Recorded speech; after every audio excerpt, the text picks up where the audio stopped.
Malik Carter heard the child crying before he saw the smoke turn black. That was the detail the newspapers never got right. They wrote later that the mayor's son was lost in the fire, as if the flames had reached out and stolen him like something alive. They wrote that firefighter Carter failed to locate the child in time, as if a man could walk into a burning building, hear a 6-year-old screaming behind a locked door, and simply decide not to try hard enough. They wrote many things. None of them wrote that Malik Carter nearly died with one hand wrapped around the brass handle of a door that somebody had locked from the outside. It happened on a Saturday evening in Ridgeport, a wealthy coastal town where the ocean glittered behind gated houses and old money hid behind tasteful landscaping. The mayor's annual charity gala was being held at the Fairmont House, a historic mansion owned by the City Foundation and rented out for private events. Chandeliers, champagne, donors, reporters, politicians, the whole performance. Malik had driven past the mansion earlier that afternoon while returning from a false alarm at the marina. He saw catering trucks, white tents, valet stands, and flower arrangements worth more than his monthly mortgage. He remembered thinking the place looked like a wedding cake built by people who had never worried about rent. At 7:42 p.m., the call came in. Structure fire, Fairmont House, multiple occupants, possible child trapped. The engine turned the corner onto Harbor Lane with sirens cutting through the night. Malik sat in the back, already pulling his gloves tighter, already slowing his breathing, already turning fear into procedure. He was 38 years old, black, tall, muscular, and quiet, in the way men get when they have seen chaos too many times to worship noise. He had been a firefighter for 14 years, good firefighter, not flashy, not political, the kind who checked equipment twice, remembered floor plans, taught rookies where panic lived in a room, and never confused bravery with carelessness. When they arrived, the east wing of Fairmont House was burning. Flames licked out of second-floor windows. Smoke pushed hard under the roofline. Guests stood scattered across the lawn in tuxedos and gowns, coughing, crying, clutching each other like disaster had interrupted a play, and nobody knew their new lines. Mayor Gregory Whitmore was near the fountain, shirt open at the collar, hair wild, face gray with terror. "My son!" he screamed. "My son is still inside." Chief Randall Hayes grabbed him by the shoulders. "Where?" "The upstairs study, east side. He was with the nanny." Malik turned toward the mansion. The east wing, worse smoke, old construction, narrow halls, high risk of collapse if the fire had reached the attic. Chief Hayes looked at Malik and Lieutenant Ortiz. "Carter, Ortiz, primary search. Second floor, east study. Move." Malik did not hesitate. He and Ortiz went in through the side entrance, ducking low under rolling smoke. Heat pressed down immediately. The mansion was old, full of polished wood, heavy drapes, antique furniture, and exactly the kind of elegant materials that burned beautifully and killed quickly. Malik's Bodycam clipped to his turnout gear activated automatically with the alarm system. He barely thought about it. He thought about the layout, side hall, back staircase, landing, east corridor, study at the end. He heard Ortiz breathing hard through the mask behind him. The radio crackled. Sprinklers sputtered weakly in one section but not another. Something had failed. Maybe several things. At the top of the stairs, Malik dropped low and swept his thermal camera across the corridor. Heat bloom to the left, fire rolling inside a bedroom. Clearer path ahead, but worsening fast. Then he heard it. A child crying. Not loud, not steady, small, terrified. "Help!" Malik's whole body changed. "Victim audible," he said into the radio. "Second floor east corridor, moving." He crawled forward, one hand on the wall, the other holding the camera. Ortiz followed, pulling line. The cry came again. "Daddy!" Malik reached the study door. The handle did not turn. Locked. He hit it with his shoulder. Nothing. He pulled his Halligan tool and drove it into the frame. The door did not give. Not stuck from heat. Not swollen. Locked hard. A deadbolt. From the outside. Malik's mind registered the wrongness even as his body kept working. Interior study doors in old mansions did not normally have exterior deadbolts. Children did not lock themselves in from the hallway. Door locked, Malik radioed, forcing entry. Ortiz moved beside him. Together they struck the frame. Once, twice. The child screamed again, weaker now. Malik saw smoke pouring from under the door. "Stay low," he shouted through the wood. "Stay on the floor, I'm coming." The third strike cracked the trim but did not open the door. Ortiz cursed. Malik planted his boot, wedged the Halligan deeper, and pulled with everything he had. The frame splintered. Heat surged behind them. The corridor flashed brighter. Then the ceiling groaned. Ortiz grabbed Malik's shoulder. "Carter, we're losing the hallway." Malik did not move. He heard the boy cough. He heard something heavy fall inside the room. "Again!" Malik shouted. They hit the door together. The deadbolt plate ripped halfway loose. Radio traffic exploded in his ear. "Engine 3, back out, fire in attic, repeat, fire in attic." "Chief Hayes, Carter, status." Malik gasped into his mask. At the door, victim inside, door locked, almost through. A section of ceiling collapsed 20 feet behind them, filling the corridor with sparks and debris. Ortiz's pass alarm chirped from sudden movement. "Malik!" Ortiz yelled. "Now!" Malik struck the door one more time. The frame finally cracked. He shoved through. Smoke filled the study from knee-height up. Thermal camera showed a small heat signature near a desk. Malik lunged forward and found the boy curled against the wall, barely conscious, one hand clutching a stuffed dinosaur. 6 years old, blonde hair wet with sweat, tiny formal jacket half open, shoes missing. "Got him!" Malik shouted. He wrapped the boy in his arms, shielding him with his body, and turned back toward the doorway. That was when the rest of the ceiling came down, not all of it, enough. Burning plaster, wood, insulation, and old decorative beams crashed between Malik and Ortiz. Ortiz disappeared behind a wall of sparks and smoke. "Carter!" Ortiz yelled. Malik dropped over the child. His radio screamed. The boy coughed once against his chest, then went limp.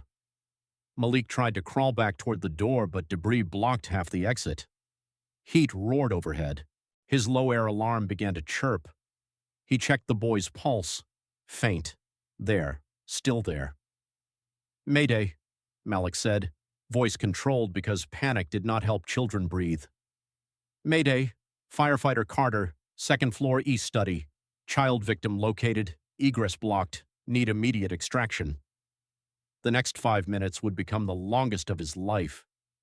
He found a partial opening through the debris near the right side of the door, too narrow with full gear. He shoved the child ahead first, pushing him toward Ortiz's voice. His glove slipped on the boy's little jacket. Smoke swallowed everything. He felt Ortiz grab the child's arm from the other side. "Pull!" Malik shouted. Ortiz pulled. The boy slid through. Malik heard Ortiz say, "I have him!" Relief hit so hard Malik almost collapsed. Then the floor beneath him shifted. His left leg dropped through rotten boards up to the thigh. Pain shot through his hip. He grabbed the edge, dragging himself free while fire moved behind him like an animal breathing on his neck. He got out seconds before the study flashed over. Outside, they brought the boy to EMS. Mayor Whitmore ran toward them screaming. Malik came out on his knees, coughing through his mask, his gear smoking, his left leg barely holding him. He saw paramedics working over the boy, chest compressions, oxygen, tiny body on the stretcher under the emergency lights. Malik tried to stand, failed. Someone pulled his mask off. The night air hit his face. He asked, "Is he breathing?" No one answered quickly enough. That was how Malik knew. The mayor's son, Ethan Whitmore, was transported to Ridgeport Memorial Hospital. He was pronounced dead at 8:36 p.m. By 9:10, grief had already started looking for a throat to grab. Mayor Gregory Whitmore found Malik outside the ambulance bay, sitting on the bumper with an oxygen mask in his hand. Soot streaked across his face and blood running from a cut above his eyebrow. Whitmore walked straight toward him. His wife followed behind, sobbing, held up by 2 aides. Chief Hayes stepped in front of the mayor. "Greg, not now." Whitmore shoved past him. "You," he said. Malik looked up. The mayor's eyes were red, wild, destroyed. "You were supposed to save him." Malik stood slowly despite the pain in his leg. "I'm sorry." "You were in there." "Yes." "You had him." Malik's throat tightened. "I got him out." "Dead," Whitmore screamed. "You brought out my son dead." Every firefighter nearby froze. Malik did not defend himself. Not then. There are moments when grief is too raw to answer, even when it is wrong. But then Whitmore said something else. "You took too long." Malik's eyes lifted. Chief Hayes said, "Mayor, stop." Whitmore pointed at Malik's face. "You took too long because you hesitated, because you panicked, because you people always want credit until it matters." The words landed across the ambulance bay like broken glass. A paramedic whispered, "Jesus." Lieutenant Ortiz stepped forward. "Mayor, that is not what happened." Whitmore turned on him. "Were you in the room?" Ortiz's jaw tightened. "No, Carter was." Then he answers. Malik's voice came low. "The door was locked." Whitmore stared. "What?" "The study door was locked from the outside." The mayor's face changed. Only for a second. A flicker. Not confusion, fear. Then rage covered it. "You're lying." Malik said nothing. "You're lying to save yourself." Chief Hayes moved again. "That's enough." But it was not enough. By midnight, the mayor had issued a public statement saying his son's death required full accountability from every responder involved. By morning, anonymous sources claimed Malik Carter had delayed entry, failed to follow protocol, and miscommunicated the child's location. A city council member called for an investigation into fire department negligence. A local news site published Malik's name before the fire department had even completed its internal report. The headline was everywhere. "Mayor's son dies after firefighter delay," sources claim. By Monday, Malik Carter had become the face of a town's grief and its anger. People left messages at the fire station. "Coward, murderer, should have sent someone better."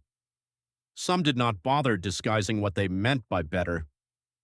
Malik stayed home on medical leave with a sprained hip, smoke irritation, 2 cracked ribs, and the kind of exhaustion sleep could not reach. His mother came over with soup. His sister called every hour. Ortiz stopped by twice, furious enough to vibrate. "You need a lawyer," Ortiz said. Malik sat on the porch with one crutch beside his chair. "I didn't do anything wrong." That has never stopped people from destroying someone. Malik looked out at the street. Across the road, a news van slowed, then kept going when his neighbor stepped outside holding a garden hose with intent. "I told them the door was locked," Malik said. "I know." "Why isn't anybody saying that?" Ortiz's face darkened. "Because the mayor's people are saying you imagined it in the smoke." Malik turned. "What?" "They're saying old door, heat expansion, panic, confusion.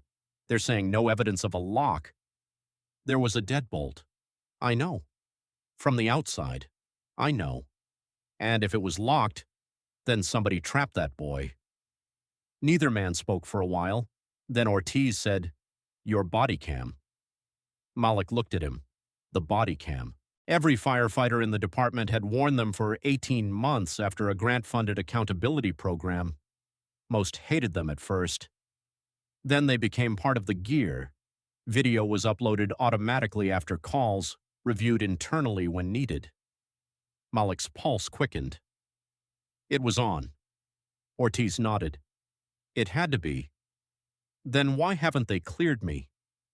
Ortiz looked away. That answer was worse than words. The next morning, Malik received notice that he was being placed on administrative leave pending investigation. The letter was careful, polished, and cowardly. Chief Hayes called 10 minutes later, voice rough. "I'm sorry." Malik listened. The city manager forced it? A pause. Yes. The mayor? Another pause. Yes. Malik closed his eyes. Chief, where is my Bodycam footage? Hayes did not answer immediately. It says the file is under technical review. Malik laughed once. It sounded nothing like humor. Technical review? Malik, Chief, I'm trying. Try harder. He hung up. That afternoon, Malik called Naomi Bell. Every firefighter in Ridgeport knew someone who had needed Naomi at least once. She was a civil rights attorney with a reputation for making powerful men regret using the word misunderstanding. Malik had met her years earlier when she helped a firefighter's widow get benefits the city tried to deny. She answered on the second ring. Malik Carter, she said. I was wondering when you would stop trusting decency and call me. He almost smiled. I need help. No, the city needs fear. You need representation. Within 48 hours, Naomi had filed demands to preserve all Bodycam footage, dispatch audio, incident reports, thermal imaging logs, radio traffic, building permits, event security records, floor plans, and door hardware remains from Fairmont House. She also requested independent access to the digital upload system. The city responded slowly. Naomi responded loudly. On Wednesday, the fire department union issued a statement supporting a full evidence-based investigation and warning against political scapegoating.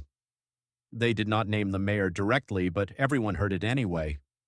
On Thursday, a second rumor appeared. The Bodycam footage was corrupted. Naomi read that sentence in the city attorney's email and smiled in a way that made her paralegal uncomfortable. Corrupted footage is like a guilty man wearing cologne, she said. It announces itself. She filed an emergency motion. The hearing was scheduled for the following Monday. Meanwhile, Malik stayed quiet. That angered the public more. People wanted tears or rage. They wanted apology or denial. They wanted a performance they could judge. Malik gave them none. He sat in Naomi's office with Ortiz, Chief Hayes, and a digital forensics expert named Tasha Green. Tasha had once worked cybersecurity for the state police and now wore hoodies to meetings where attorneys wore suits. Tasha reviewed system records Naomi had obtained from the Bodycam vendor. This is interesting, she said. Naomi leaned forward. My favorite phrase. Tasha turned her laptop. The camera uploaded a file from Carter's device at 9:22 p.m. Saturday, full size, not corrupted. Malik sat up. So where is it? Downloaded by an admin account at 10:04 p.m., then marked restricted. Then at 11:17 p.m., a deletion request was submitted. Chief Hayes went pale. I didn't authorize that. Tasha nodded. I know, account wasn't yours. Naomi said, whose? Tasha clicked. Deputy City Manager Elise Warren. Ortiz cursed. Naomi's eyes sharpened. Elise Warren was the mayor's closest political advisor. She had run his campaign, handled crisis messaging, and controlled half the city through calendar access and fear. Tasha continued. The deletion failed because vendor systems retain a compliance backup for 90 days. Whoever did this either didn't know that or thought nobody would get vendor logs fast enough. Naomi smiled. Bless their arrogance. At the hearing, the courtroom filled beyond capacity. Mayor Whitmore sat in the front row, flanked by aides wearing grief-like armor. His wife Rebecca sat beside him, silent and hollow-eyed. Malik sat at counsel table with Naomi, his posture straight despite the brace under his suit jacket. Reporters lined the walls. The city attorney argued that the footage was part of an internal investigation and should remain confidential until reviewed. Naomi stood. Your Honor, the city publicly allowed my client to be blamed for the death of a child while withholding footage that may prove his account. We have evidence that the file existed, was restricted, and was subjected to an improper deletion request by a senior city official. Confidentiality is not a shield for evidence tampering. The judge, Helena Morris, asked one question. Does the footage exist? The city attorney hesitated. Naomi did not blink. The judge repeated, colder, "Counsel, does it exist?" "Yes, Your Honor." The room reacted. Malik closed his eyes. The judge ordered the footage produced for in-camera review immediately. They waited 42 minutes. When Judge Morris returned, her expression had changed. Not emotional, worse, controlled. She said, "The court will play relevant portions. No image of the child after removal will be shown." The screen lowered. The video began. Malik's body cam showed the lobby entrance of Fairmont House as firefighters entered. Smoke, shouts, flashing lights. The camera shook with each movement, but the audio was clear. Up the stairs, down the corridor, a child crying. Malik's voice. "Victim audible, second floor east corridor, moving." The camera reached the study door. His gloved hand tried the handle. It did not turn. Then the body cam angled downward, showing the door hardware clearly, a brass exterior deadbolt, locked. The key slot facing the hallway. Malik's voice. "Door locked, forcing entry." In the courtroom, Mayor Whitmore stopped moving. The footage continued, Malik striking the frame, Ortiz beside him, the child calling "Daddy," Malik shouting, "Stay low, I'm coming." Then something else appeared. In the smoke down the far end of the hallway, seconds before Malik reached the door, the body cam had captured a figure moving away. A man in a black suit, not firefighter gear, not event staff. He had one hand against the wall, coughing, moving fast toward the service stairs. For one frame, his face turned. The courtroom froze. Elise Warren, sitting behind the mayor, covered her mouth. Rebecca Whitmore gasped. Naomi whispered, "There you are." The figure was Daniel Cross, the mayor's brother-in-law, Rebecca's younger brother, campaign treasurer, foundation board member. The footage continued, showing Malik forcing entry, reaching the child, shielding him, calling Mayday, pushing him through debris toward Ortiz. By the time the judge stopped the video, the room had changed forever. No one was looking at Malik like a suspect anymore. They were looking at him like a man they had watched crawl through hell while someone else ran away. Mayor Whitmore stood abruptly. "That's not—" Judge Morris struck the bench. "Sit down." He sat. Naomi stood slowly. "Your Honor, this footage confirms my client's account. The door was locked from the outside. He breached it under active fire conditions, located the victim, and extracted him at great personal risk. It also reveals an unidentified civilian male fleeing from the hallway immediately before entry." Rebecca Whitmore's voice broke. "That's my brother." The entire room heard it. Mayor Whitmore turned toward her. "Rebecca!" She stood shaking.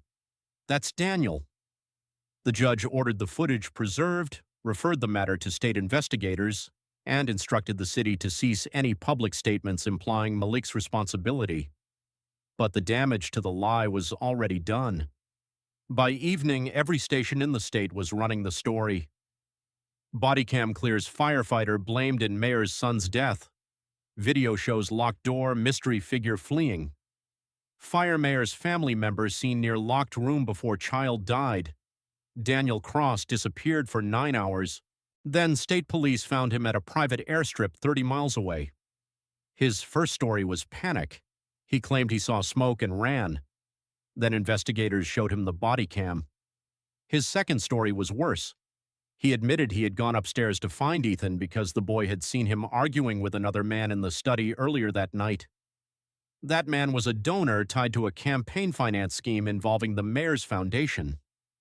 Ethan had wandered in during the argument. Daniel said he locked the child in the study for a minute so he would not run downstairs crying before Daniel could handle the situation. Then the fire alarm sounded. Smoke filled the corridor. Daniel panicked. He ran. He left the child locked inside. The fire itself had begun from faulty temporary wiring installed near the event staging area, wiring approved without proper inspection because the mayor's gala had been rushed and nobody wanted to inconvenience donors. One lie connected to another, then another, and then a child died in the space between them. The investigation widened quickly. The mayor's foundation, campaign donations, improper contracts, pressure on inspectors, the attempted deletion of Malik's bodycam footage. Elise Warren resigned first. Daniel Cross was arrested, then the city manager, then 2 inspection officials. Mayor Gregory Whitmore held one final press conference. Standing before cameras with his face collapsed by grief and exposure, he said, "I trusted the wrong people." Naomi, watching from her office, snorted. Politicians always make corruption sound like a bad friendship. But then Whitmore did something no one expected. He turned away from the prepared statement and looked directly into the cameras. "Firefighter Malik Carter did not fail my son. He tried to save him. I blamed him because I needed someone to hate, and because it was easier to believe a firefighter failed than to face what my own family had done. I was wrong."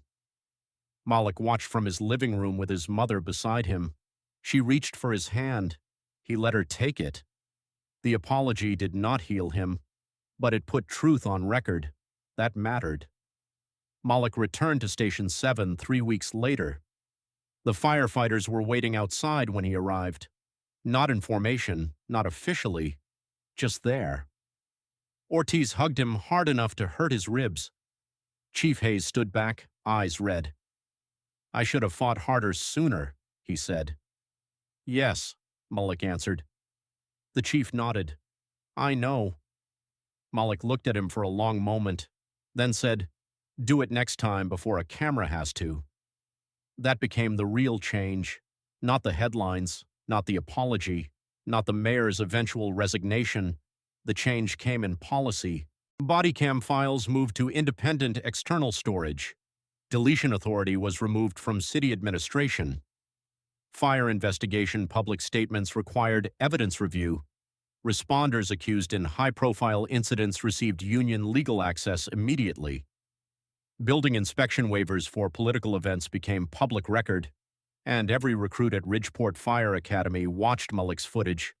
Not the worst parts, but enough to learn the truth. A locked door, a child crying, a firefighter forcing his way in, a man running away, an entire city almost blaming the wrong person because the truth was inconvenient. 1 year later, Malik stood in the rebuilt courtyard of Fairmont House at the unveiling of a small memorial for Ethan Whitmore. He had not wanted to attend. Rebecca Whitmore had asked him personally, without cameras, without speeches. So he came. The memorial was simple, a small stone bench beneath a young oak tree. Rebecca approached him after the ceremony. "I hear his voice sometimes," she said. Malik looked at the bench. "So do I." She wiped her eyes. "I'm sorry." He nodded. She understood that sorry would never be large enough. Then she said, "You reached him." Malik swallowed. "Yes." "You didn't leave him." "No." She looked at him with unbearable grief. "Thank you for that." He could not answer for a moment. Finally he said, "I wish I could have carried him farther." Rebecca closed her eyes. "I know." After she walked away, Ortiz came and stood beside him. "You okay?" Malik looked at the memorial. "No," Ortiz nodded. "Fair." They stood there together until the crowd thinned. Years later, people still told the story in simple terms. A black firefighter was blamed for losing the mayor's son. Then his bodycam revealed who locked the door. That version was true. But Malik knew the deeper story was not about a camera. The camera did not make him brave. It did not make him honest. It did not make him innocent. It only protected the truth from people powerful enough to bury it. The truth was that Malik Carter had gone through smoke toward a child everyone else wanted saved. The truth was that the door had been locked before he reached it. The truth was that someone with a family name ran away while a firefighter with no political protection stayed. And the truth was that a uniform does not become honorable only after footage proves what the person inside it did. Malik had been a firefighter before the accusation. He remained one after the apology, and every time he clipped the bodycam to his gear, he did not think of fame, scandal, or headlines. He thought of a little boy's voice behind a locked door. Then he checked his tools, tightened his gloves, and prepared to go in again.